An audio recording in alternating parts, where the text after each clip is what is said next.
এই জায়গা থেকে দার্জিলিংয়ের ডিস্টেন্স এখনও নেই করে 20 কিলোমিটারের কাছাকাছি হবে। আর এখানের আশেপাশে প্রকৃতির ভিউ দেখুন। এইটা হচ্ছে একটা পাইনের ফরেস্ট, এত ঘন পাইনের জঙ্গল এখানে। সূর্যের আলো তো সবসময় এই জায়গাতে ঢোকে না, চারিদিকে সবসময় অনবরত এখানে মেঘেদের খেলা চলছে। আর তার সাথে বৃষ্টি হচ্ছে। দার্জিলিংয়ে কিন্তু আজকে বৃষ্টি হচ্ছে, এই মোবাইলে চেক করেছিলাম।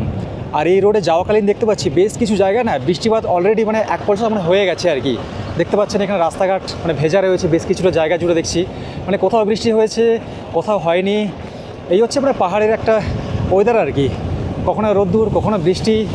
একটা পাহাড়ে অন্ধকার আর একটা পাহাড়ে হচ্ছে রোদ্দুর রয়েছে। উফ, কী যে মারাত্মক ঠান্ডা না, জানালার কাঁচ খুলে রাখতে পারছি না, এখানে এত ঠান্ডা। কিছুক্ষণ যদি এইভাবে থাকা হয় না, কান মাথা ভারী করতে শুরু করবে। এখন এই মুহূর্তে আমরা প্রবেশ করলাম সুকিয়াতে।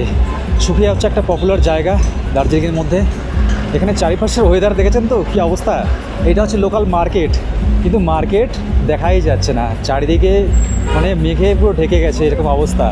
তা আপনারা যদি বর্ষার সময়তে ঘুরতে আসেন তাহলে দেখবেন এই রাস্তায় যাওয়াকালীন এখানে অনেকগুলো কিন্তু ন্যাচারাল ওয়াটার সোর্স রয়েছে, যেগুলোকে হচ্ছে মানে ঝর্ণা বলা হয়, মানে ছোট্ট ছোট্ট ঝর্ণা জলধারা আর কি দেখতে পাবেন এখানে। তবে সেটা বর্ষার সময় আসলে বর্ষার সময় সব থেকে বেশি পরিমাণে দেখতে পাবেন। এখনও সময় দেখছি ওই 2-1 জায়গায় হালকা হালকা রয়েছে, কিন্তু বেশিরভাগ জায়গাতেই জল নেই।